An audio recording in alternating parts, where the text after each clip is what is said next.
Halo, perkenalkan nama saya Fidelis Saprina Pratama. Pada kesempatan kali ini saya akan membahas soal Olimpiade Fisika tingkat kabupaten. Dan ini adalah soal yang pertama. Soal yang pertama diambil dari soal Olimpiade Fisika tahun 2006 nomor 4. Ini soalnya. Sebuah sistem ditunjukkan seperti pada diagram berikut, di mana kedua balok bebas bergerak dari keadaan diam tanpa gesekan. Mana yang pertama kali terjadi? Balok A akan menyentuh katrol atau balok B akan menembus dinding. Abaikan semua gesekan. Dan ini adalah diagramnya. Dapat kita tinjau diagramnya. Di sini adalah benda A dan di sini adalah benda B. Dan jaraknya dari benda B menuju katrol adalah L. Benda A menuju katrol jaraknya adalah 2L atau 2 kali lipat dari jarak benda B ke katrol. Dan juga ada masanya. Massa benda A adalah M dan massa benda B adalah 2M atau 2 kali lipat dari massa benda A. Untuk pembahasan sebagai berikut. Yang pertama, misalkan posisi balok B setelah menempuh sudut alfa dan posisi balok A adalah seperti gambar berikut. Ya, seperti ini. Jika dimisalkan posisi B itu setelah menempuh sudut alfa.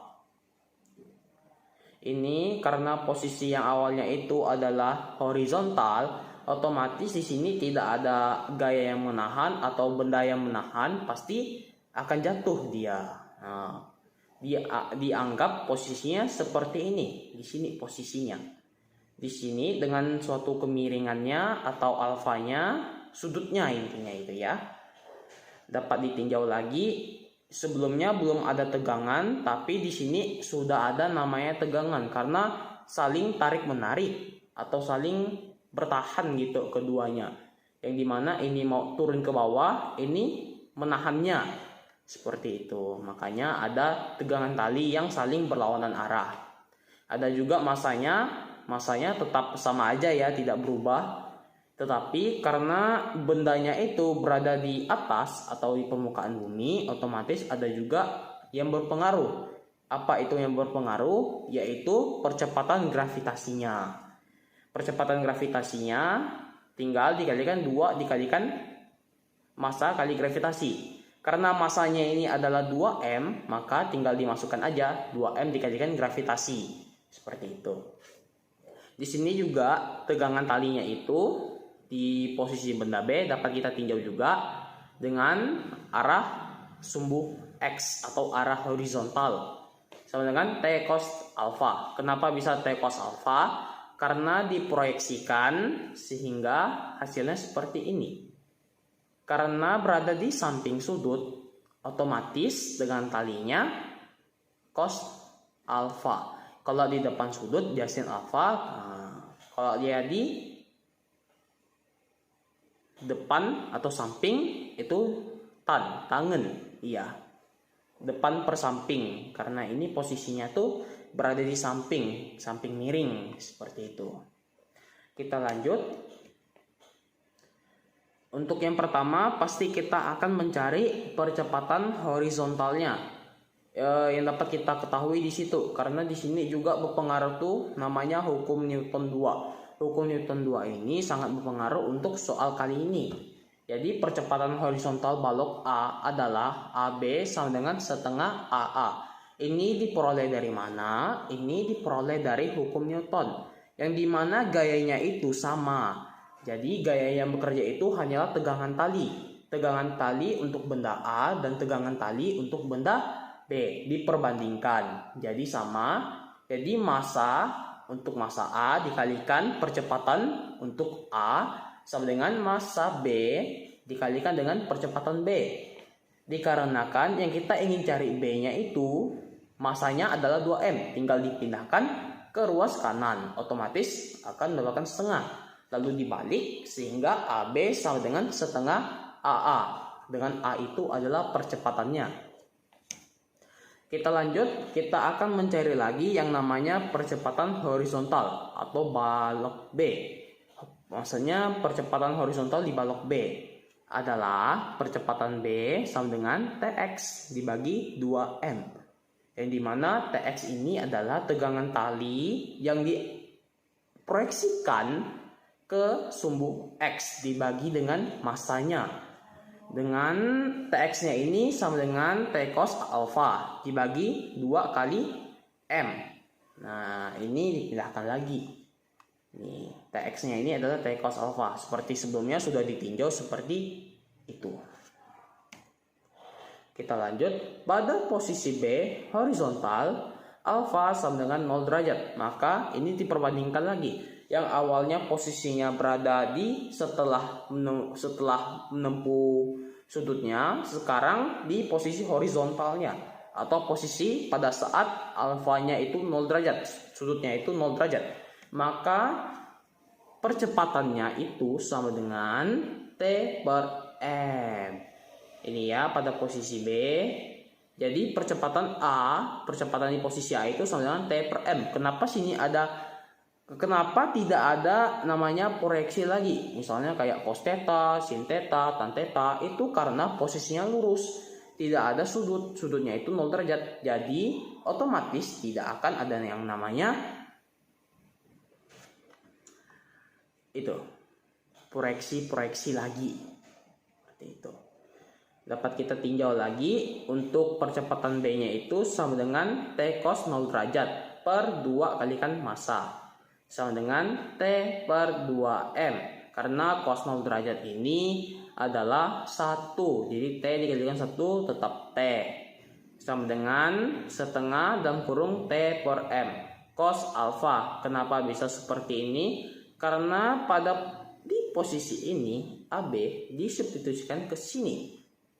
Nah, jadi diperoleh sama dengan setengah A percepatan A. Yaitu setengah dikalikan percepatan A. Sama seperti ini. Karena AB itu adalah setengah percepatan A. Berarti percepatan horizontal balok A dan percepatan pada posisi B dan sudutnya itu 0 derajat, maka itu sama. Pada posisi B, sudut yang terletak antara 0 derajat dan 90 derajat, maka percepatan A sama dengan tegangan talinya dibagikan dengan M. Dengan ini adalah massa untuk benda A. Jadi dapat kita tinjau lagi untuk percepatan B itu sama dengan T cos alfa dibagi 2M sama dengan setengah T per M tutup kurung dikalikan cos alfa. Seperti sebelumnya juga sama, disubstitusikan juga. Jadi setengah AA dikalikan cos alfa karena TM ini adalah percepatan A ini. Karena untuk sudut yang terletak di antara 0 derajat dan 90 derajat, nilai cos alfa kurang dari 1. Maka untuk percepatan B-nya itu sama dengan setengah percepatan A dikalikan cos alfa, atau percepatan B kurang dari setengah percepatan A. Seperti itu. Jika dalam waktu T balok A sudah menempuh jarak 2L atau menyentuh katrol, maka balok B akan menempuh jarak horizontal yang lebih kecil dari setengah L. Dengan demikian dapat ditarik kesimpulan bahwa balok A itu akan menyentuh katrol terlebih dahulu sebelum balok B menembus dindingnya. Seperti itu. Jadi ini adalah hasilnya atau kesimpulan yang kita peroleh dari soal tadi.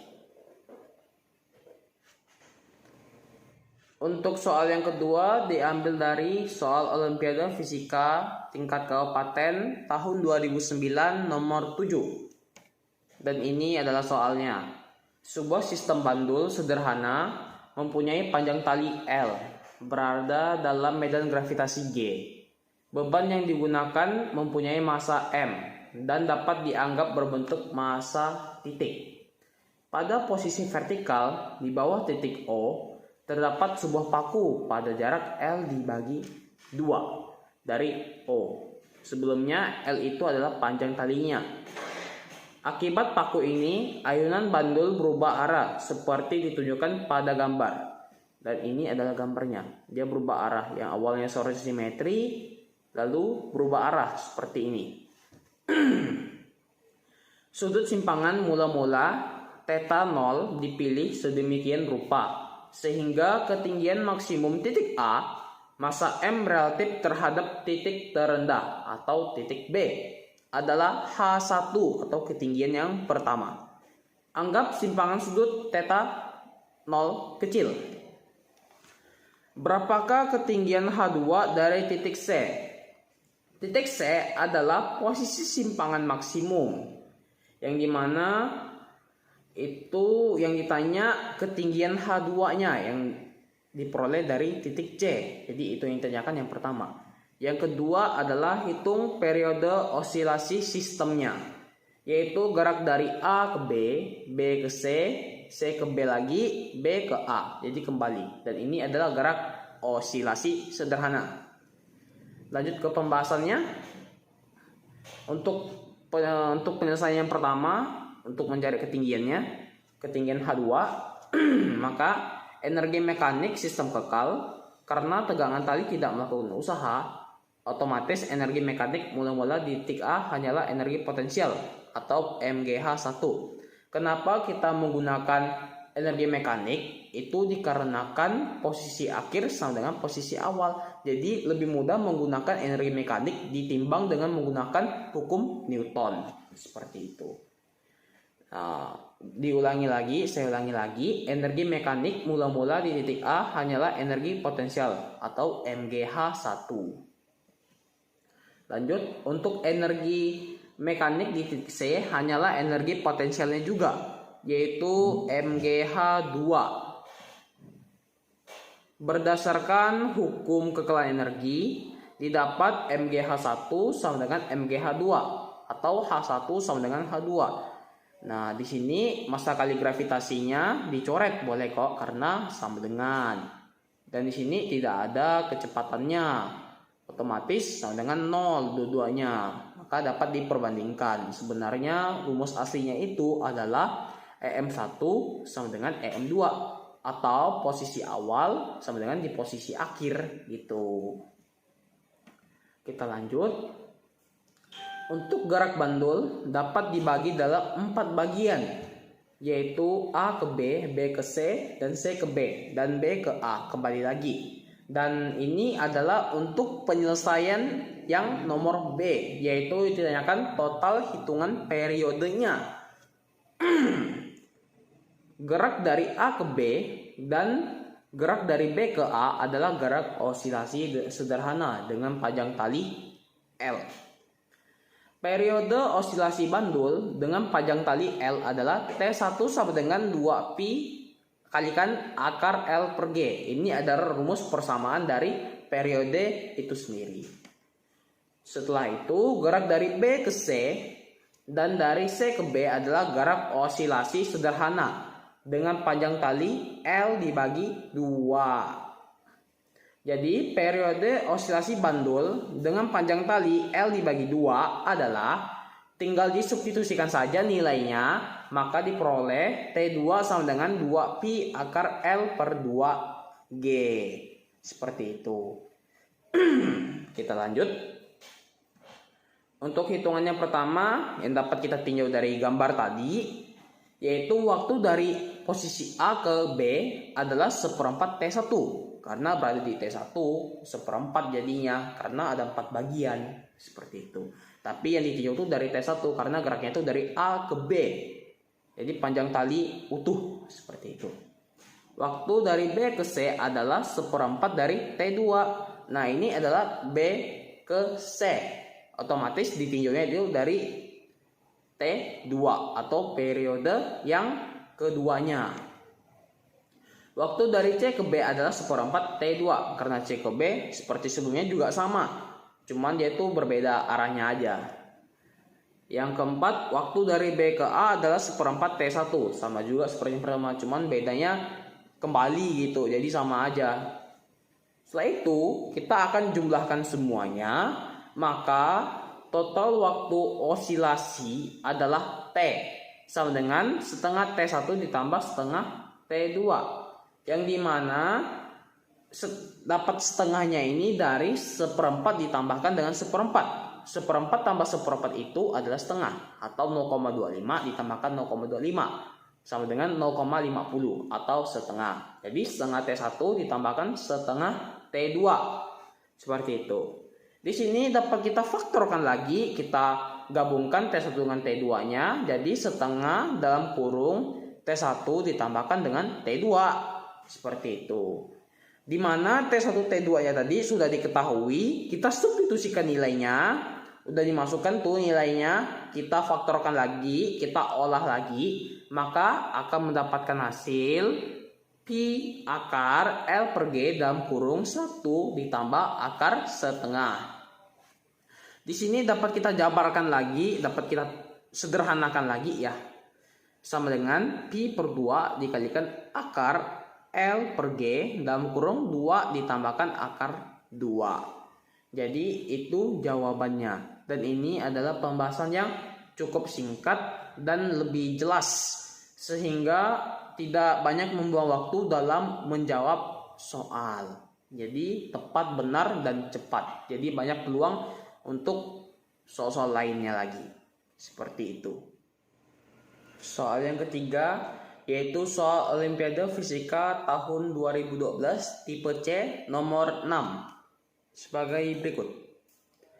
3 buah balok M1 sama dengan 2 kg, M2 sama dengan 4 kg, dan M3 sama dengan 6 kg, yang dimana M itu adalah massa. Satu sama lainnya terhubung oleh seutas tali.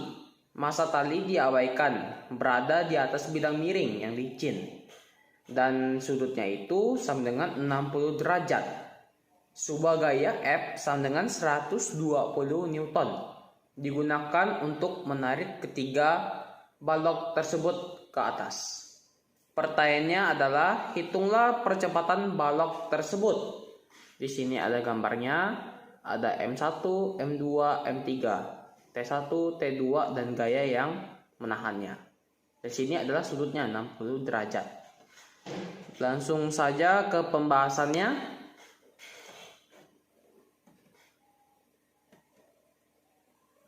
Diketahui yang pertama yaitu gayanya yang bekerja sebesar 120 Newton. Massa yang pertama adalah 2 kg, massa yang kedua adalah 4 kg, dan massa yang ketiga adalah 6 kg. Di sini bisa dilihat pada gambar berikut, kita tinjau lagi, yang dimana sini ada M1, M2, M3, massa pertama, massa kedua, dan massa ketiga. Tegangan tali kedua yang pertama, ini yang gaya yang bekerja. Di sini adalah sudutnya atau sudut alfa, makanya. Untuk menjawabnya, yang pertama berlaku hukum kedua Newton. Ini udah pasti ya, karena yang ditanyakan itu percepatannya, yang dimana ada percepatan, pasti juga ada gaya, ada massa yang berpengaruh. Seperti itu. Yang pertama untuk balok 3, untuk balok yang ketiga kita tinjau dulu gaya-gaya apa yang bekerja. Rumus umumnya itu adalah sigma F sama dengan massa dikalikan percepatannya. Jadi gaya-gaya apa aja yang bekerja pada massa yang ketiga atau balok yang ketiga. Yang pertama ada gaya yang ke atas, yang kita anggap ke arah atas, karena itu walaupun miring ya, tapi tujuannya itu ke atas, yang menahan semuanya lah gitu. Itu kita anggap positif, dikurangi T2 nya, tegangan tali yang kedua karena mengarahnya ke bawah, dikurangi lagi dengan massanya, massa dikalikan gravitasi dikalikan sin 60 derajat. Kenapa bisa sin 60 derajat? Karena diproyeksikan lagi sudutnya yang awalnya 60 derajat, sehingga untuk arahnya ke atas atau rata gini, maka menggunakan sin atau depan bermiring seperti itu. Maka rumusnya semuanya adalah F dikurangi T2 dikurangi massa ketiga atau massa balok ketiga dikalikan gravitasi sin 60 derajat sama dengan massa ketiga dikalikan percepatannya. Di sini juga massa ketiganya itu ada yang namanya gaya berat atau W. W-nya itu kita jabarin lagi jadi mg sin 60 derajat. Yang dimana massa itu adalah massa balok yang ketiga. Untuk balok yang kedua kita tinjau lagi gaya-gaya apa aja yang bekerja. Yang pertama T2-nya positif karena berada di posisi atas kalau ditinjau dari balok kedua. Dan juga dikurangi T1-nya bagian bawahnya karena karena posisinya di bawah seperti itu. Jadi T2 dikurangi T1 dikurangi massa 2 dikalikan G sin 60 derajat.